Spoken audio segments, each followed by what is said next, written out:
Welcome back to another FPL video and podcast. This will be the best wildcard team for Double Gameweek 24. If you want to see a chip strategy guide or a video covering the assistant manager chip in detail, then smash the like button of this video, click that subscribe button, and let me know down in the comment section below. If you don't want to miss a single FPL or use your fantasy upload, then hit that notification bell so you're always up to date with my content. Check out all the links in the description below for my X, Instagram, Blue Sky, the Discord server, FPL League, Drafthound, as well as Spotify. But let's get straight into this, building the best 15-man squad on the wildcard. As you can see in the bottom left-hand corner of your screen, my squad value is 104.6 million. Some of you watching might have even more funds at your disposal, and others will be struggling to build this 15-man squad, but I'll discuss alternatives as we go along. But not much has changed in the goalkeeper position. I think the best three remain in that podium, but there's a clear standout now at number 1 with a double game week in 24. Despite being booked in 5 out of the last 8 Premier League games, Jordan Pickford only trails Sells in terms of FPL points, and with that double game week, you would expect him to actually surpass him in this particular metric, and he's got Leicester at home as part of double game week 24, which is very enticing to say the least. Before Leicester's victory against Tottenham Hotspur, they were really struggling to score goals, and you could see Everton keeping a clean sheet in this particular fixture, and then it's Liverpool at home, where anything can happen in the final Merseyside derby at Goodison Park. Pickford has that high ceiling as a goalkeeper. No one else in this position has got more bonus points, and he has saved 2 penalties against the likes of Anthony Gordon and Erling Haaland. For the backup though, there is a slight change as Fabianski was benched against Aston Villa in Game Week 23, and it was Areola between the sticks. You could very well go for the Frenchman now, but I'm going to go for Dubravka, who to be fair might be at risk very soon, as Nick Pope was in the squad in Game Week 23 against Southampton in that 3-1 victory for Newcastle. But if Dubravka can keep his spot, I think he's a very decent backup at 4.3 million, and you could start him over Pickford from time to time. But if you want to go a bit safer, it might be best to go for Areola, who is actually 0.1 million cheaper at this moment in time. Let me know your thoughts down in the comment section below.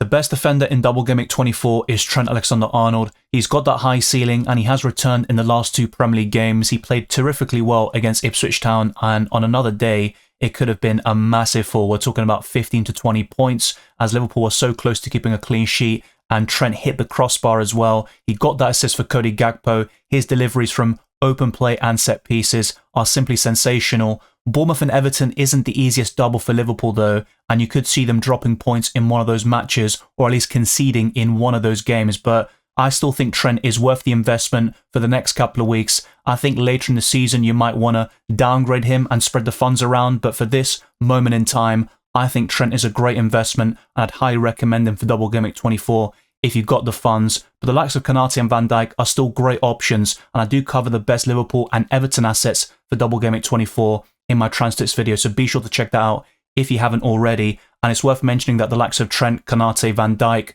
Diaz, Salah, and Alisson are getting full rests against PSV in the Champions League. They weren't even included in the squad, as Liverpool are in a commanding position in both the Premier League and the Champions League, but they can afford to rest some players and still get the job done. Let's now go to another Double Game Week 24 defender, and that's going to be Mykolenko, but you could easily go for Jake O'Brien at this moment in time as a massive differential. He's also got a bit of set piece threat about him. There's Tarkowski and Branthwaite too, but I think Mykolenko offers the cheapest entry point into that Toffees defence. If you've got more money at your disposal, I would consider Tarkowski or Branthwaite, but that's all dependent on your budget and what you want to do with future moves. How many free transfers do you have, which is also very relevant, and I'll discuss that in the forward section in particular. But I do like Trent and Mykolenko to have that double in 24, and Mykolenko could essentially be your 4th or 5th defender in the long term. Now, despite facing Man City this week, I still think Gabriel is a great option, and Arsenal kept a clean sheet against Wolves despite being down to 10 men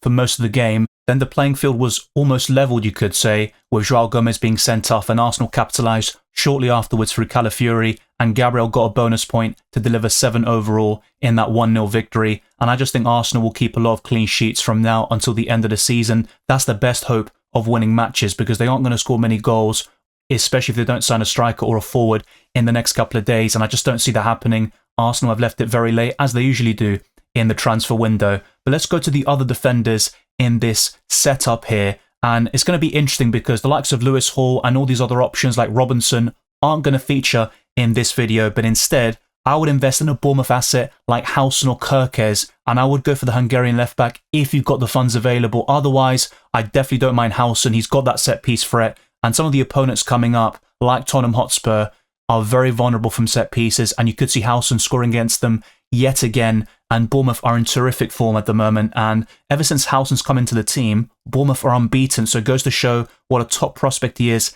in central defence, and Kerkez has a lot of suitors at left-back too. But let's now go to the final defender, which is with an eye to Gameweek 29, which is going to be a blank game week and another budget option here, so you can spend most of your money in the midfield and forward line. So I want to go for a Forest defender in Nico Williams, but this might not be the most secure pick, and I certainly understand if you want to invest a little bit more money in this position because both Mykolenko and Nico Williams are budget options. You might want to go for Robinson instead. If you've got the extra funds, that's certainly viable. Lewis was decent, but remember, he'll likely blank in Gameweek 29. The same goes for Daniel Munoz. So if you want to also navigate that blank Gameweek without the use of the free hit, I think the likes of Nico Williams and Mykolenko could be very useful. There is no way I'm going to build the best wildcard team for Double Gameweek 24 and not include Mohamed Salah. There's a massive break between the Bournemouth and Everton games, almost 2 weeks, so you would expect Salah to start both games and arguably get 90 minutes. So I think from an expected minutes perspective, he's going to be far more appealing than any other Double Gameweek player later in the season. And look, the triple captaincy can always be used in a single Gameweek. I did so myself in Gameweek 2 and got a decent result, but I think there are other doubles where you can use this chip. I will just prioritize it over the assistant manager chip in Gameweek 24. I can discuss this in detail in a respective assistant manager or chip strategy guide, but I do think Salah is by far the best captaincy option on paper this week. There are some nice single Gameweek options though, which I'll discuss very soon, and one of them does make the cut for this wildcard team, and that's going to be Cole Palmer. A lot of people are discussing selling him. He played very poorly against Man City, but I think that's a one-off, and he's gotten so many double-digit hauls even in the last month, and people are quick to forget, of course, in FPL and football, but Palmer is still part of the best wildcard team without a shadow of a doubt. I'd rather have him than Erling Haaland up front. I think he offers far better value for money in this position, so I'd go for Cole Palmer, and I'd have no hesitations about that. And in fact, he'd be one of my priorities, despite the fact that he doesn't double anytime soon. I think later in the season, he could be a very enticing triple captaincy option as well. But let's go to a very popular mid-price midfielder in Brian Mbeumo, who scored a retaken penalty against Crystal Palace, a bit fortuitously, you could say. But Brian Mbeumo is an expert penalty taker with a 100% record in the Premier League, and he's also good from open play. He scored against the likes of Arsenal, good underlying stats, and he's fixture-proof. And with Brentford having great fixtures now, I think there's a lot to like with this particular pick. If I'm picking between him or Wissa, I would go for Mbeumo instead, but I wouldn't mind a double up at this moment in time. It's just worth highlighting that Wissa is linked to the likes of Nottingham Forest. They made a bid for him a couple of days ago, so let's keep an eye out for that situation and see what transpires over the coming days until the transfer window is locked off on February the 3rd. But let's now go to the other midfielders here, and they're going to be budget options, which might be surprising to you, but one of them scored a hat-trick very recently, and that's Amad Diallo. I'd rather go for him than Bruno Fernandes because Man United are so inconsistent, so going for their 5.6 million midfielder now instead of Bruno Fernandes makes a lot of sense from a value perspective, and Amad Diallo has a very high ceiling, so in fact he can match Bruno Fernandes in a lot of game weeks.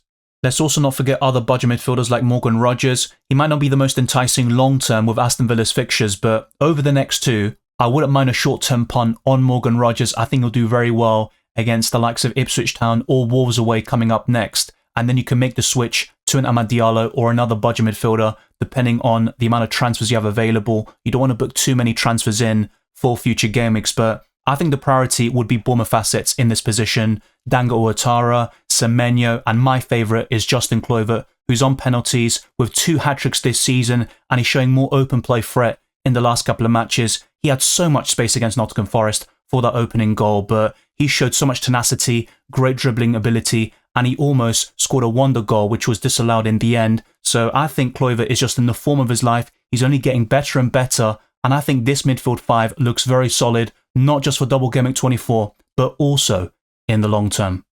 The third best Liverpool asset isn't clear-cut for me, and I did highlight this in my Transtits video. Salah is undoubtedly top, Trent is second, and in third you've got a toss-up between Van Dijk and Cody Gakpo, and it ultimately depends on which position you need to reinforce, and that can determine your Liverpool triplet. But Cody Gakpo looks the most enticing for now, but his away record is pretty poor this season. Only 1 goal on his travels, and that came against West Ham in a 5-0 win. So in fact, a lot of his returns have come at Anfield, especially those double-digit hauls. So I'd be slightly careful about Cody Gakpo with 2 away matches in Double Gameweek 24 against Bournemouth and Everton. I would not be surprised if Cody Gakpo got more points against Wolves at home in Gameweek 25 compared to this double. So we'll see how that transpires, but I'd still go for Cody Gakpo at this moment in time. If you are unsure about that, I definitely don't mind a double up in Liverpool defensively with Van Dijk, maybe Alisson in goal, or you go for somebody like Konate instead. And in the midfield, Diaz can't be underestimated. I would not be selling Diaz if you got him.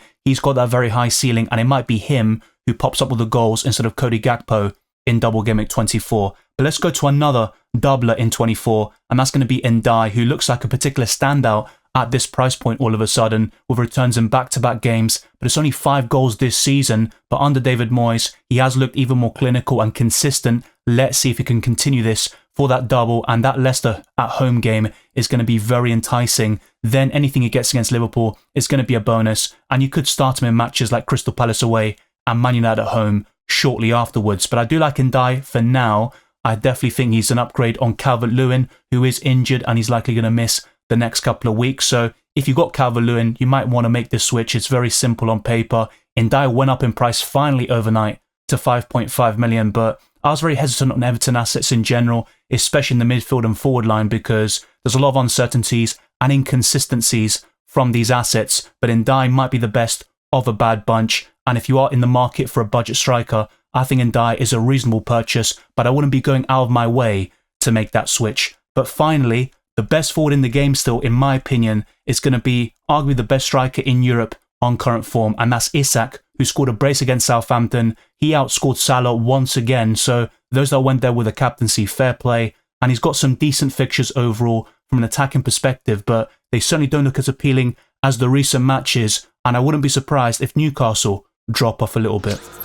It's time to discuss the captaincy and the starting 11 in this segment of the video. Jordan Pickford is between the sticks, a back three of Trent, Mykolenko and Gabriel, with Salah, Mbeumo, Palmer and Ahmad completing the midfield, Gakpo, Ndiaye and Isak up front. The bench has Dubravka, Kluivert, Nico Williams and Kirkes. I think benching Kluivert with his current form is very risky, so I wouldn't mind starting him over Amad Diallo. That's one possible change, but he is facing Liverpool at home, so it's not the easiest of matches. If Kluivert was to blank in the next couple of games, I think Liverpool at home is the most likely, but if you are asking me for a straight shootout between these two, I'd have a slight preference for Ahmad. And as I mentioned earlier, Morgan Rogers will be a very nice placeholder for the next couple of weeks. Then you can switch him to Semenyo and double up on Bournemouth in the midfield, or just go to Amad Diallo and other budget midfielders who rise to the surface. But with the captaincy, Mohamed Salah is number 1, and I've put Trent as the vice. Other options include Palmer and Isak as single gameweek options, and Palmer would be my favourite.